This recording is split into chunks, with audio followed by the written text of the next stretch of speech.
Yeah, oh yeah. Oh yeah, fractal Bitcoin. Welcome to today's Bitcoin news video. I'm Chris. Let's get right to it. This is the Bitcoin price right now, 59,826. Yeah, look, we've dumped probably about $4,000 today. And yeah, we're down near where we were at the low on April 17th. And we also touched it back here on March 5th. So yeah, it's been about 2 months. We've been in this range. Everything's fine. This isn't significant. In fact, it's probably a good time to buy the dip if you want to. Buy the dip. So yeah, all is okay. Stay humble, stack sats, and don't freak out because, oh my God, Bitcoin falls to the price levels not seen in 11 days. Yeah, I mean, we were just here. It's, right here. April 19th, we were here. So, yeah. Anyway, everything's okay. The big news of today, one of the biggest news stories of today is starting today, support for the Lightning Network via Lightspark will be rolling out. And this is Coinbase saying this. Enjoy instant, low-cost Bitcoin transfers. And you can learn more. This is their press release or their article. Coinbase integrates Bitcoin's Lightning Network in partnership with Lightspark. So yeah, the reason this is significant is because Coinbase is a major exchange in the US and in the world. And the fact that within Coinbase, you're going to be able to send and receive Bitcoin on the Lightning Network with very, very low fees. And you can also send small amounts of Bitcoin. But I think on Nostr, I learned today that you have to at least transfer 10,000 sats. So in a way, that's a little bit of a high bar because some people want to send 100 sats or 200 sats, right? Or 37 sats, right? And with Lightning, you can send those tiny amounts of Bitcoin and the fee is so low, it's fine. It doesn't matter. So if it really is capped at 10,000 sats, I mean, it is what it is. That's not very handy for sure. But anyway, it is big news.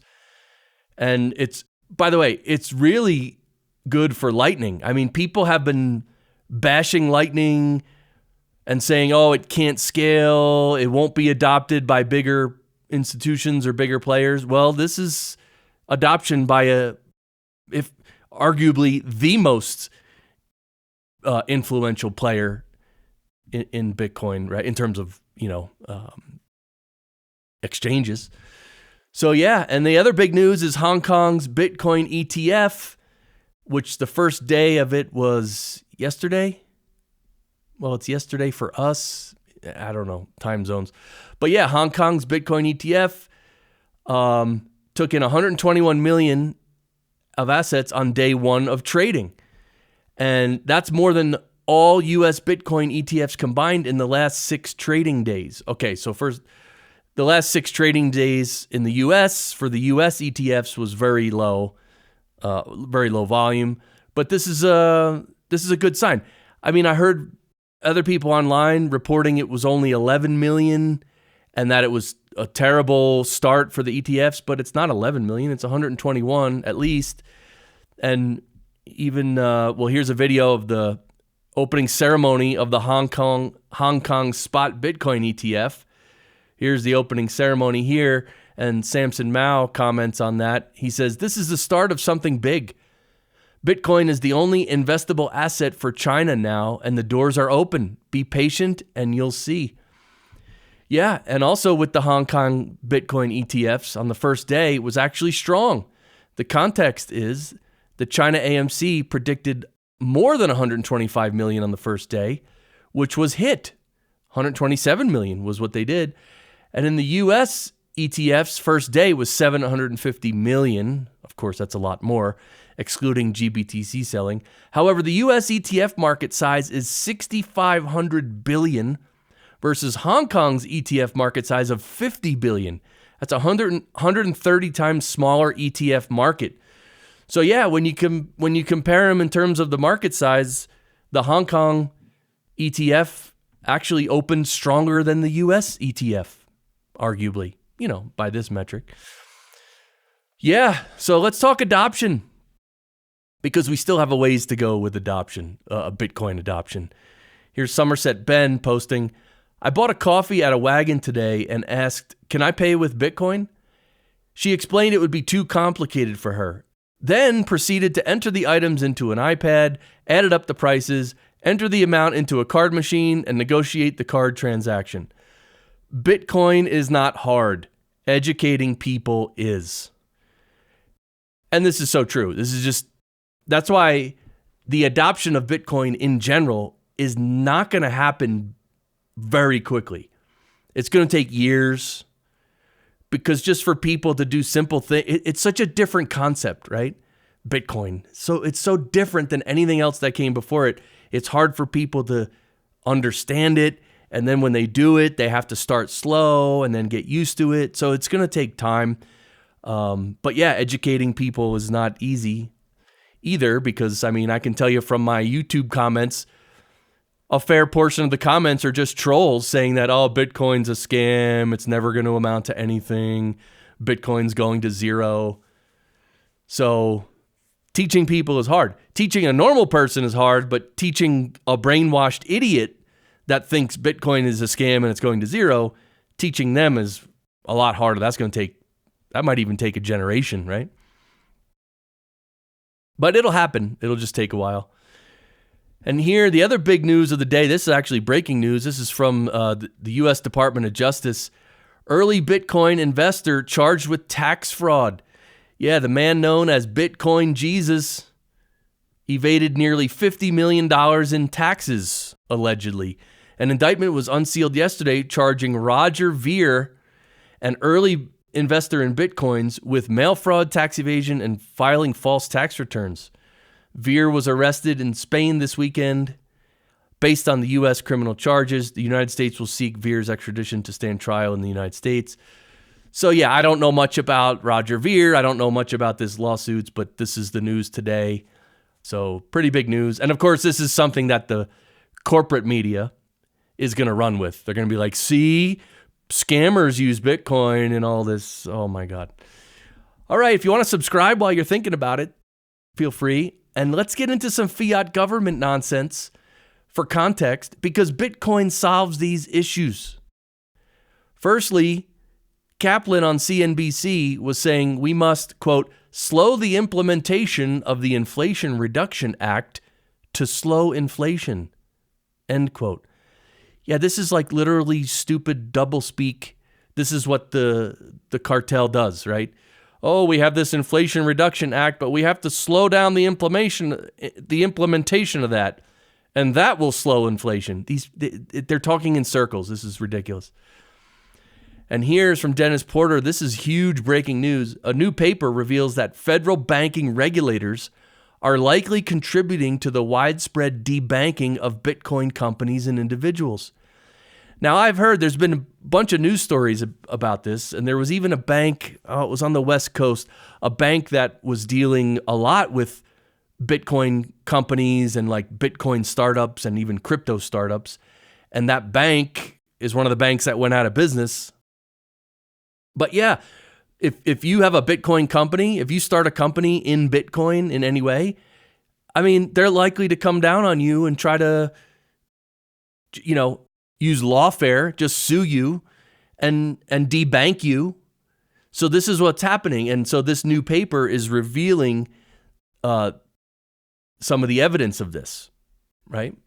So this is the old guard, the cartel that's in charge now.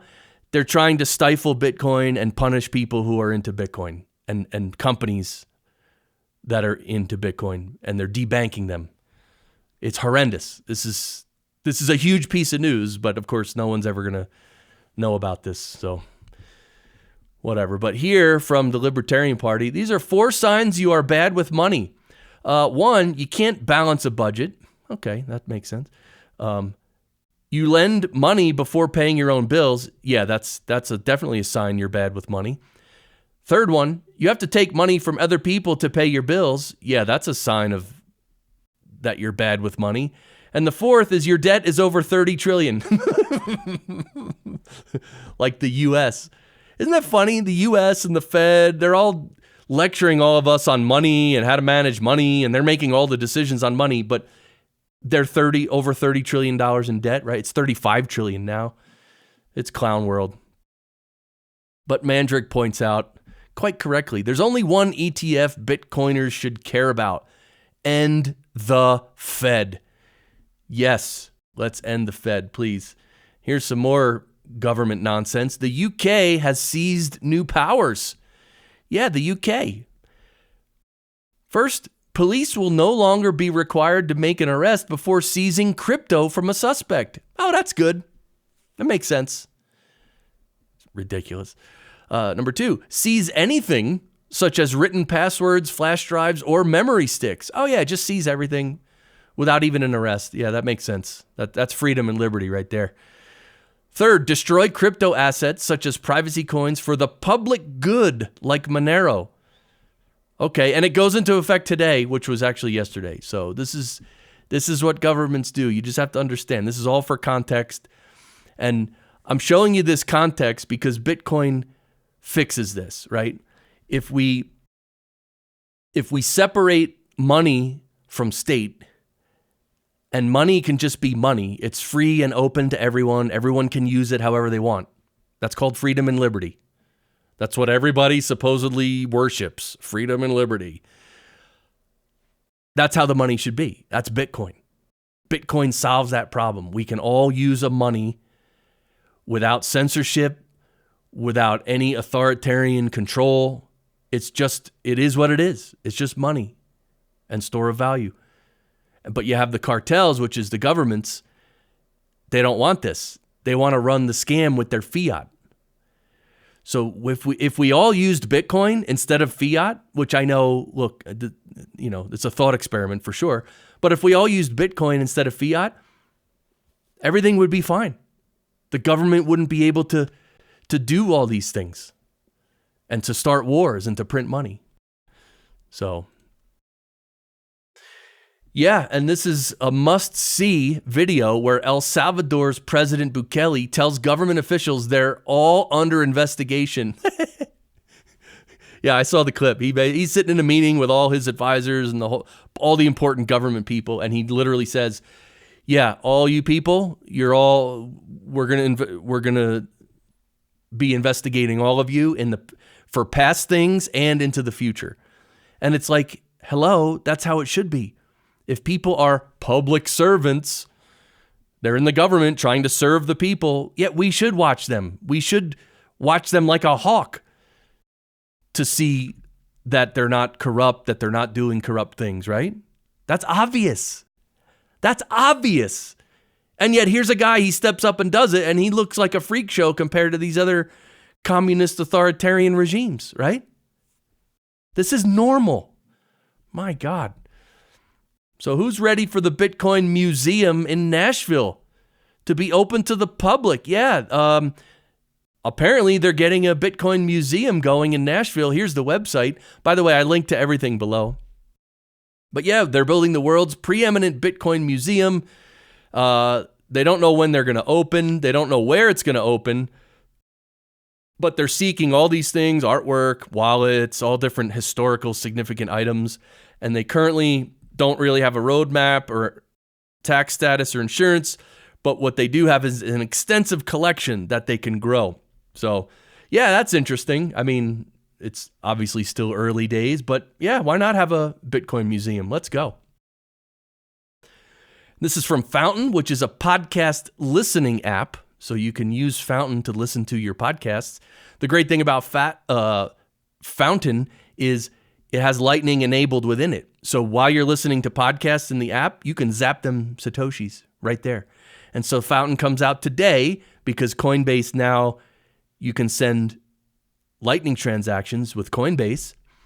Fountain comes out and says 100 million people around the world can now top up their Fountain wallet from Coinbase by sending Bitcoin over the Lightning Network. Supporting your favorite podcasts and artists on Fountain just got a whole lot easier.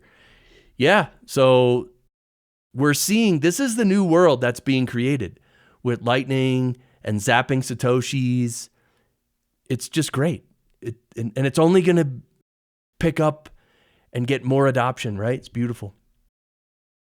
And this is about Nostr, which is an amazing protocol. Now you can share your public spreadsheets, Nostr native spreadsheets. Yeah, this just shows the building that's happening on these freedom and privacy technologies, right? So now you can do spreadsheets Nostr native. This is so cool. It's so cool. And don't forget, Nostr is a protocol where nobody can stop you or censor you or ban you or anything. It's decentralized, censorship resistant. It's great. Great protocol. And just a little wisdom at the end here. Wise men say, Bitcoin always looked dumpiest before pumpiest. All right, that is some wisdom right there. Well, here's our website, fractalbitcoin.com. Click this link up here, join our locals community, and here it is. Our locals community where over the weekend, I posted some personal videos, little short ones. This is to locals only. So definitely join the locals. You'll be able to see these. And don't forget, Fridays at 4 p.m., we do the Bitcoin panel live stream. Yeah, it's a live stream. I get a bunch of Bitcoiners together and we stream for an hour. Fridays, 4 p.m. Eastern. Hope you can join us there. And thanks for watching. Don't forget to subscribe to the channel and follow and also like the video and all that. I appreciate all your feedback. And yeah, let's see what happens to Bitcoin. We're still right around $60,000. And, like I've said before, we could go sideways for 4 months. We could even go down in the summer. We could go down into the 50s. Who knows? We could even peak into the 40s over the summer if it gets, whatever. But I don't know about that. But anyway, this has been great. Thanks for hanging out. And I'll see you for tomorrow's Bitcoin news video. All right. See ya.